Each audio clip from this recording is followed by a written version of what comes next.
khom te kan lo tran don tonga masa in zaina helai muna pathian faka choi moi tura thu te ngai thatura ko san hote ron khom zong zong in zawai chunga GKP dai voice sari palina chung mingin lom thu ka soya chibe ka buk bok chewa tin he hun min shroi thleng tu pathian chunga lom thu ka soi bok ani chan zaina hian kan shroi tu te zara hai ma karon ding va hlol mai ni a pulpit a hian ka voi khat din na ni ati hian boru ka dang khop mai ta tang chuan ma se thei top kan chunga pathian in om puinga tin tu kin jing lama han GKP te tlan na hun ten mang ani a ron tlang vele theilo hlo maya ka in thlasung khop maya ka in thlasung na man chan pakhat bo GKP executive committee kan neya arzanin GKP day a kan program turte kan rel khan GKP day a zing natlan kha zingkar natlan kha keima rot kha nia ati chung chuan ka ron thei tlat lo maya ni jana chuan natlan tum de khan mua alarm te ha kan set ve thlaba ma se tukin zing lam dar level khan kho haron siklat me ka ron thau chuak pe tangang lawa in zawai chunga khan in thlasung tak chungin mi hriat thimna ka ron dil ngal boka tin kal thuizel main zanina kanin khom program hi antar lang sanga kai soi tu hi tlangwal til chan hima keima kania kan thu cha soi tu tur hi tlangwal lalram ngai zuala fanai treasure BLGKP nia tin bible cheer tur te hi pu f lalmun puya secretary unit BMP le PS lal than kimi secretary unit BKHP in tholom khun tu tur te hi nula F lal thang moi le tlangwal lal bei se a ten ninga tholom hlan tu tur hi upa PC lian tluanga kan GKP senior advisor ni doni tin tongtai rolna kan neinga chuan thupuan hi unit secretary hnenring kan ngai thlabokanga solo tur hi nulal nunpui khiang te ania tin group zai hi luka group te tangin kan ngai thlabokanga tin report hi unit treasurer hnenring kan ngai thlabokanga chuan zirlai hlo tlingte lompuina citation hlon hun kha an hmang le bok dona chuan ko ranjai pol kha zeina hin kan nei thei don bok ani chuan in khom bana hian refreshment om don boka zaina rin khom zong zong te min chan sak thep turin kan hin so ma kan ngen ngal bok ani e pathian thu thiang him chirin ni lo ngai thlaila thu fing te bung som pahni changa chang som panga dor hingan chiranga thu fing te bung som pahni changa chang som panga zovin lo chir chanau mi fel ngai tu na te chu a fela mi suak sual te rem ruat ero chu bum na ani mi suak sual tong kam chu thisen chhuwa tura chan na ani a mi dik tak ka ero chuan an ma ni a chan chuakang mi suak sual te chu pai thlakin an oma an bo thina mi fel chung ero chu an om rengang mi afin dan angzela fakin omanga milu lul ero chu musit aniang ma ni in ngai hlu changpo nei si lo ai chuan tu ma ngai san lo chia lo nei chu thazok mi fel chuan aran nun na a eng tova nima sela mi suak sual za ngai na nem berpo hi arong ani aleilet tu chuan chang anga nima sela mi le lo ti dan zom tu chu fin na nei lo mi ani mi suak sual te chuan mi thalo te len an dua mi felte bul ero chuan ra a chhuah thin misual chu ama hmui misual chu ama hmui a chuak ngein a ok thina mi felte ero chuan boina an pumpel mi in a tongkam chuak ra chu a senganga ama kut thil ti ngei chu a hnena hlan ani ang mi akong chu ama mita chuan adika mi fing ero chuan ro rel angai chang thin lalpan thu kan ti rik te kan zata ma mi som sako se kanin khom te pathian ma hlan lo tung changu olpa ang pathian min ma mi en kol thin tu paneng vinilenga kan thil ti na kong eng kima te nang ina min vena min kai soi to nuin zaina helai huna ko san hote tizat mai nang ma fakle choi moi tu le thu te ngai thura ibiak bukin thiang lima nang ina min soi khom le wangin lom thu kan thile che tinal pa zaina hian GKP dai voice som sari pari te polin in khom te kan mang do ania zain kan in khom chung zong hian nang kan hnen a tharin lo cheng le la chanvo nei tu te zong zong po antan karon dil saka khongai takin anin buat sai na te nangma ta na thata kan hlan theina nen ompuin kai soi tlat la tin kan thu cha soi tu te po alpa nangin ain buat sai te mal som la zaina te po helai huna ko san hote thalai hote ta na kan ma mo tak te po nangma minga pon chho theinan karon dil sakin karon ngen sak bokani zaina kain khom hun chung zogin nangma min ompui min kai soi tu chain chung zong zong chief pai su krista mingin kan hun le ke ma ni te ku thiang limarun hlan chuin karon dilin karon ngene amen chuan kan program ang hian kan kal chho pop menga tuna chuan bible share tu te kan lo kawanga pu f lalmun pu yele ps sal than kimite hania tikhan in dot dang khan local mai sela tuna lo ko thiên lệ ka bu thiang him share in lo ngai thang mun nia ka share do na wangin kan share pop pop mai nge zo hana thon khat bung ni chang som paru ka tangin zo hana thon khat bung ni chang som paru ka tangin khovela thil zong zong ti sa chak na te mit chak na te dam chung ro puina lem te hi pa chuak ani lova khovela chuak ani jok sia khovel hi a chak na te chopin aboral mek ani pathian du zong ti tu te ero chu kum khua in a rengang Isaya bung somli chang som thum pakhat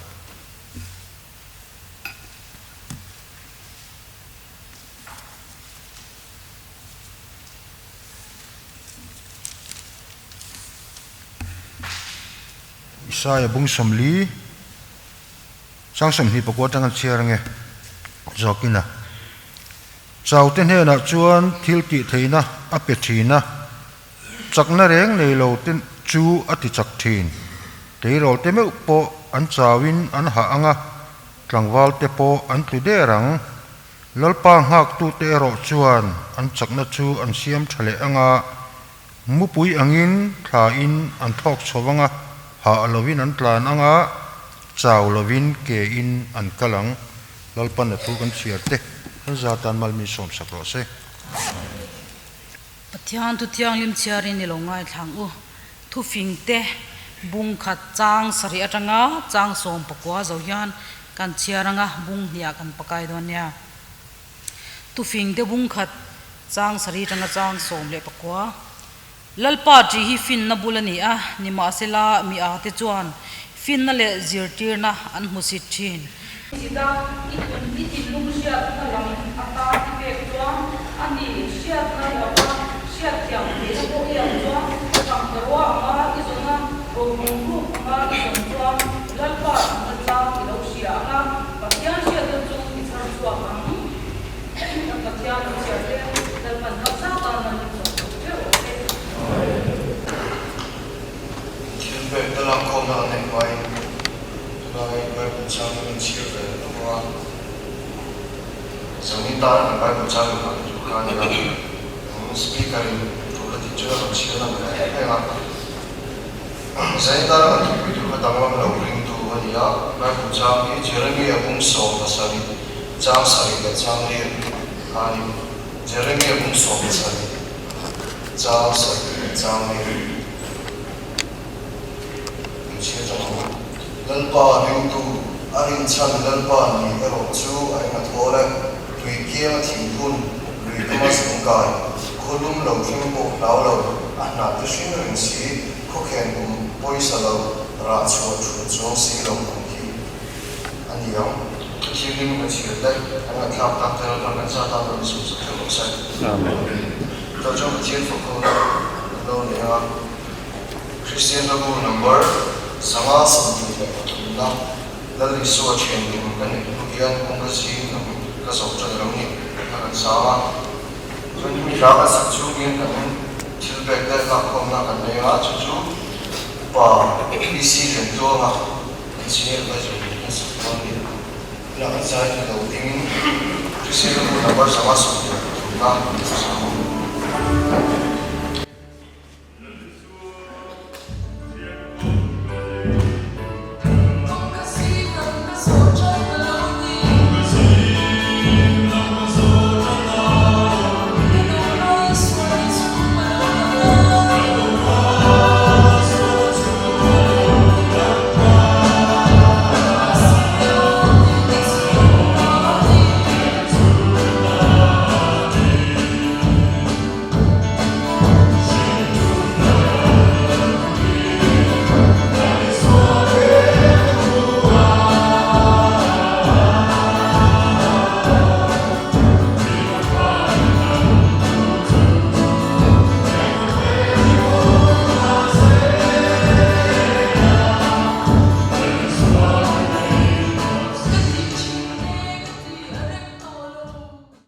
trông trai u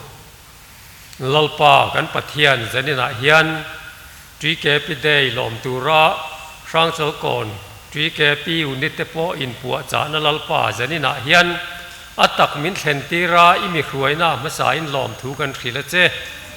chuanin lalpa kan pathian hei zanina hian in tle na kan lo kalin i ramta na thil pek kan theyang tok te kan lo la khom le ta a ikuta kan ron hlan a zanina hianin lalpa kan pathian nangin minom puya min hruaina wangin lom thu kan khil le che a nangin kan hun zong zonga te minom pui bukang che chuanin lalpa kan malam huna te rong bol na te le keima ni hring nun kong theu kan zo na te po mal som nain lalpa min vurin min veng zelati kan du ani chuti rualin lalpa khovel hun zau jok te kan thir chuan harsat na tok te le tuar tu te le lalpa riang vai te chan hai te lalpa kan omang chung zong te po chu lalpa an hne na omin nangin an mang an na te len harsat na tran pui zel turin kan ngen cheni zanina hian lalpa nang lo ro pui berang che kanin khom na hian lalpa nangin ro te min rel saka ro rel na le thu nei na chang turin min chandam tu kan lalpa du tak Isu Krista mingin kan di le tura chuan thupuan ngai thlak na kan lo nenga I kan unit assistant secretary thupuang turin kan somanga chuan ani hian GKP thutiam soirol na kha miron kai soi ngal do ni tuna kan unit assistant secretary thupuang turin lo somangu zaida thian chi bai buk tura kanin khom song song te GKP dai voi som sari le palina polin nali so Krista migin zain chi bai an buk tharvele choni ole masain thutiam soirol na kha nei pot taila thain ka ria GKP member song song te nai lo diang ule le Krista le ko shantan ting lo senga ti chuanin kan lo soi chun zom donia Krista le ko shantan kachak na Isua Krista chu ringtlatin ni tin thian polanga kan ko shan thian biak na le pathor na katel zera kotan shat na le in una na tinget turin kathokanga Krista le na dante shwa tum katang chung le lo mome ole masain zaina hian ko than committee te chunga lom thu an soi masa a pulpit man lein khom kai hruai kan dila te min ngai poimo saka min phal saka wang khanin lom thu kan soya ti chuan zaina hianin GKP member ni lo miran in khom pui tu zong zong te in za chunga lom thu kan soi le bok ani e ti chuan August ni in rin ni hian trong trai Bethel Nehemiah prayer mountain zo boka dar som pakhat atanga dar ni thleng nei tur ani a hela heta hianin GKP member te kal theu turin kan in som ani e ti chuan zaina hianin kan GKP unit president rongbol tu Florin nunga hi City Church aizola thu cha soi turin akala ka kan za hria turin kan soi lang hrim hrim bok ani a ti chuan August nili karle thotran ni zan hian TLM lunglei chapter youth wing 10 campaign andon nei dona hemia hian mein khomna hian kai hroi tu tan hian nula lalruat diki khiang te anianga thu cha hi TLM lama tangin kan ngai tha anga ti chuan solo report hi TLM atangin kan ngai tha bok anga solo nula skali arlal din thari chuan bible chiar tu te pakhatna pu f lal zidinga ni na tlangwal lal ruat dika pathumna nula armal som tuangi palina nula bi lal rin diki tholom khon turte nula lal rin sangi le nula ar lal din tuangi tholom hlan tu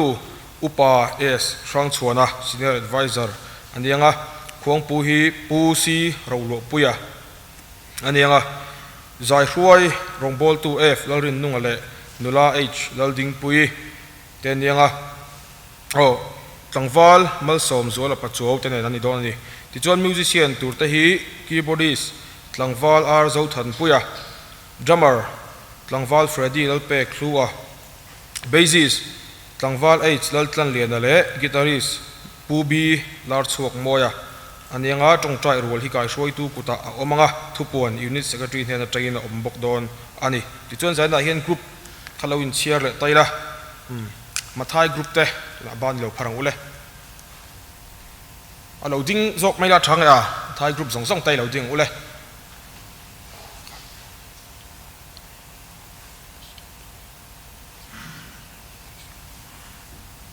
ule alom omek luka group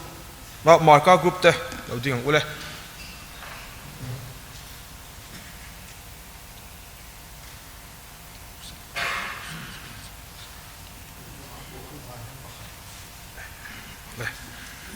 ole lom ome luka group te lo ding ule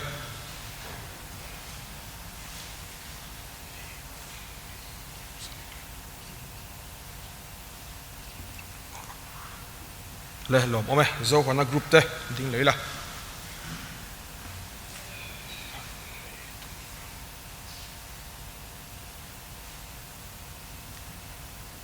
ole lom ome ti chuanin hei biakin kota cheng som ni charani a hei hi anei tu chuan ka hena login soi meita sela athange ti chuan tukina trike pidai pol na tanga mi som pakolai mai kan thok chuak thaya thok chuak zong zong te chunga lom thu kan soi bokani e ti chuan zaina kan inkhom ban hian refreshment kha om dona karon soi non le a inkhom na kan refreshment hi nula aral ven himin trike pidai polin aron tumani achunga lom thu kan soi boke ole khati zong khani ngome ole tuna chuan zai ngai thlakna kan neinga nula lal nun pui khiang te ein bot sa inte pathian dan hlan turin han somanga chun ama zo hian ama zom hian group zai kha luka group te kha kan som hal bok doni tuna nula lal nun pui khiang te pathian fa class turin lo somangu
china ilung oi na hi ka thing lung ril hia a zong bel fo chi ro pui ini la bel ini thian te pathia mangai tu ini sa ngai thei ini khongai tu ini en kim mai hi siat fia roal ni lo a chui phak lo che ka fin na mai hia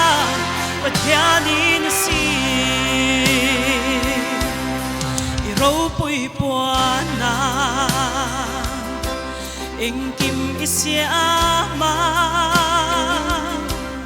ke sing fa chang vo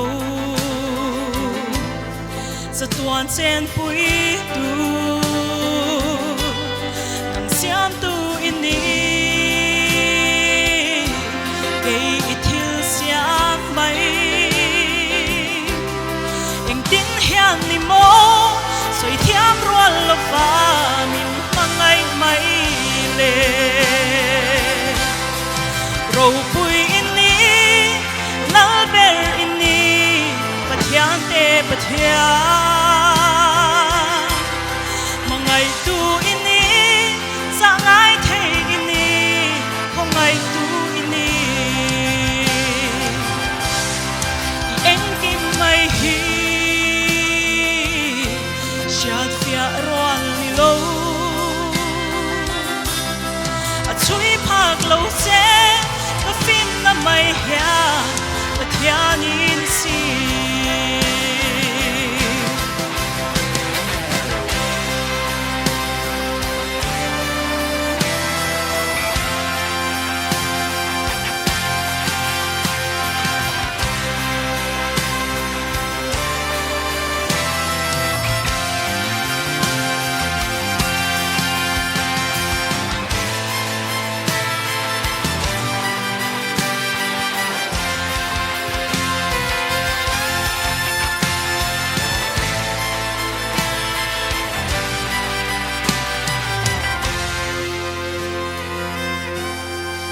na lang se a chi bai buk che hia a lu ber hei i ma akun hi ka lo pur vele ka lim pui ai hia hei zog lo ni siam chan angin ima akati ro pui ini la ber ini pathian te pathian mangai tu ini sa ngai thei ini khongai tu ini i eng kim mai hi siat fia roal ni lo a chui phak lo che ka fin na mai hia pathian in si i eng kim mai hi siat fia roal ni lo a chui phak lo che ka fin na mai hia pathian in si afakla lat pan ma so much Hãy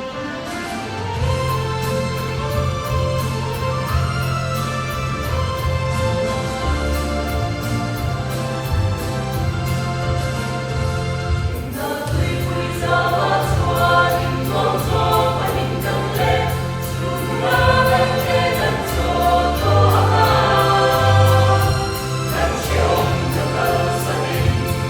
bỏ lỡ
sanga sari sunga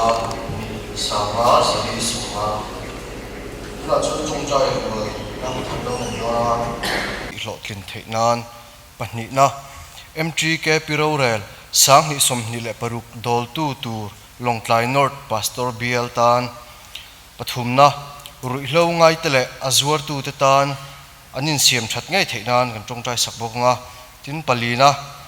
GKP member ten hrise bol na kan tho zel theinan kan dilanga pangana chuan MGKP Youth Center malakna chaktaka kalpui zel ani theinan tin point nga kan ronda chuka kan chiar non lenga lo chin che tum taila kum sang ni som ni panga MGK Pirorel thupas te thataka pathian ro puina tura kan ti hlot lin theinan pani na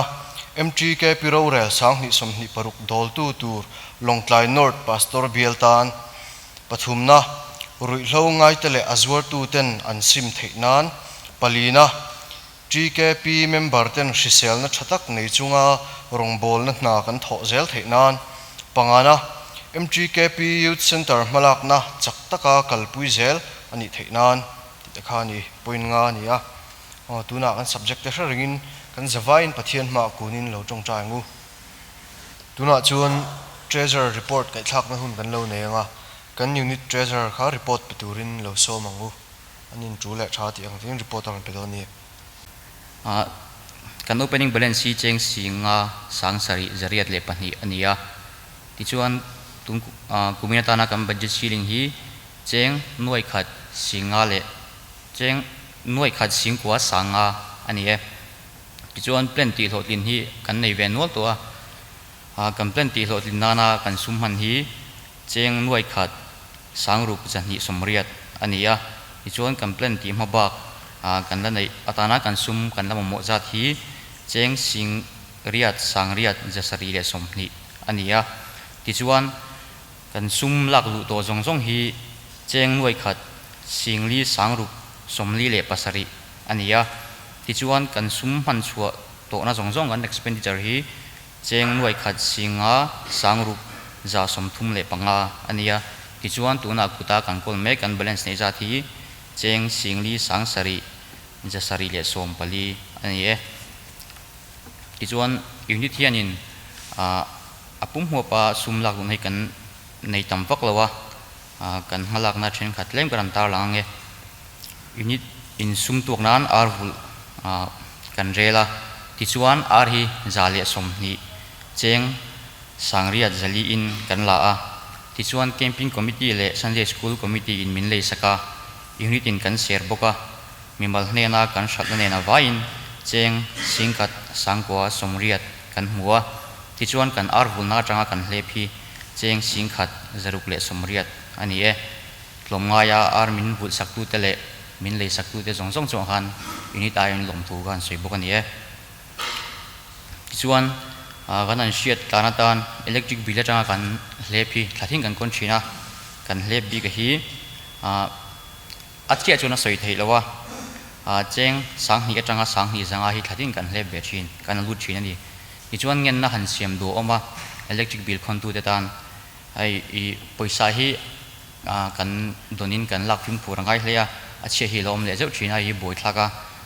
poisa chiat ye khan ahlui hi chu poilova mase achar tong chi hi chu lak lo ram ni ta sela chu ba ka chonin poisa thir a coin sang ho hi chenga le an hoiram pangchau hi an poma bang hian cheng som thir le som ni thir ang ho kha lak lo ni ta sela change chuan group sum kan thelu to dan hi report kan pele ange tung community na group in group target hi cheng sing ni ania mathai group te hian tlak to marka hian cheng sangriat an thelu to luka group cheng singkhat sangrup zo khana cheng singkhat sangriat ania group leader te le member te chunga lom thu kan soile bukani e chuna china hang kan assistant secretary khanin arom pong to ka thonon ka tho to lo menga nula esal sang lurin bong hute aron tuma achunga khan unit ain lom thu kan sei bukani e chuan khami pa khan le tuna chuan zirlai hlo tlingte lompuina citation hlunna program kha manganga he hun mong tur hian kan unit secretary kha kan so manga nin rem chan dan angin hun helai ron mang tamai sela tunai lo so mangu hei kumtin kan tichin dan angin zirlai hlotling te hilom puina hlan thin ania kumina po hian plena kan neya tin hei kumina hian thalai te pathian mal somna kan changna se ema zirlai hlotling lom puina hlan tur hi mi som lai mai kan neya hei hi BA le MA master le bachelor chin ve kan ni a alom mani ti kha kan soi ma sa tin min hlan sak turin upa es rang chuana lo chuak sela ka senior advisor alo chua chungin hemi ama saber mi kan share chuak photange lompuina lan ne pui daughter of lal chungdunga Mizoram University in Kumsang he somni panga result ati chua Bachelor of Arts Political Science First Division ai pasi chalai Christian Paul chancel ko ini chuang kan lompui takzet sia ikal zel na tura pathian shereng sunga hlotlin nai chanzel theina du sakna kan hlana che ama tilung ni tu ne na chuan fin na te shia na te lom na te apesi a tushil tu bung ni chang somni paruk tarlan ni a ti chuan anwai hian secretary le president mingziak a ombokani helai han chuan a indot dan hian ka kowanga hei media sela min tha an la zela camera lam kha citation in lan lai hian in kan hoi sham don nia lal ne pui daughter of lal chungnunga ani hi soita gang khan BA Political Science First Division ani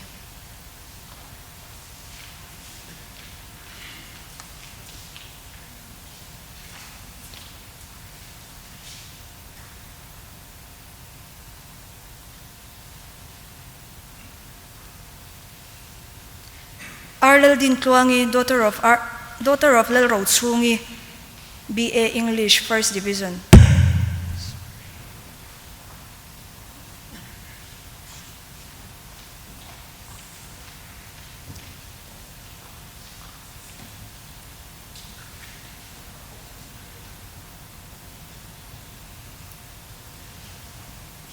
F. Lerin Sangi daughter of Lelrin Puyi BA Political Science First Division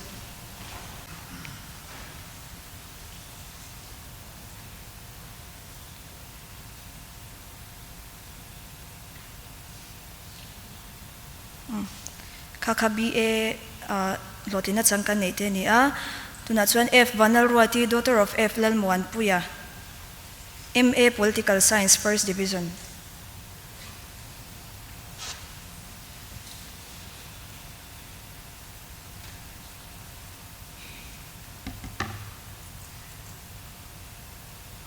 Lola Omrilok se F Lal Mangay Zwali daughter of F Lal Muan Puya MA Political Science Tho First Division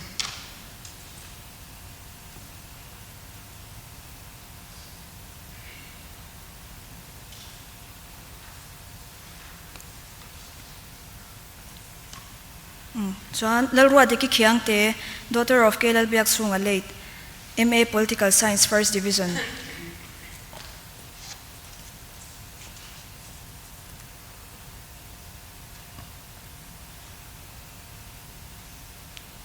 Chuan adota hian Ismail Al Dusaka son of Sivan Al Shuaya MBA Tourism and Hospitality ani a ti chuanin a u hi ani boka Silal Thushil Liana son of Sivan Al Shuaya MCOM Second Division ani hi kan bel to Pastor Faten ni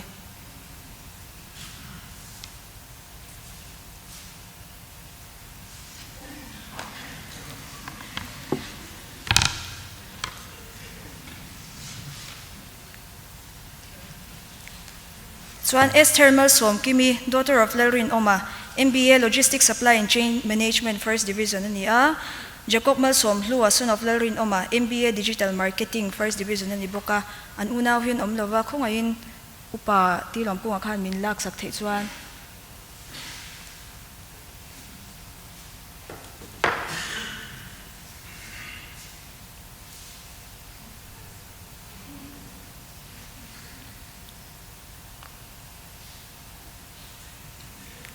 kan senior advisor chunga kan lome chuan tuna citation kan hlan tak te kha inkhom bana hian media cell ten documentatan thalak li an dua kanom nufa sham shamanga ti chuanin inkhom zong te inkhom bana han group photo lak bok turani khazong khak heta tang kan ti thei chuni e la tuna chuan zaipol te kan lo ko tonga ko khan zaipol te hain bot sa in te hla turin tuna ilo so mangu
lai Bible chang toy te hi kan cheer le lok nga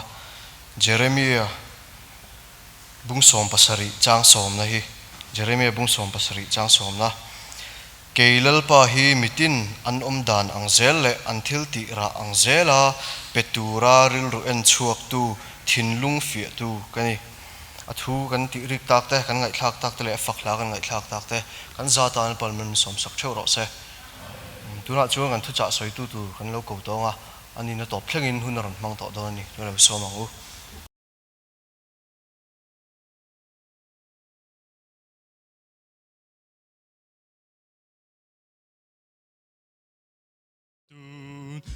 hiền chân chính mặc ta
tiang mai ko nang u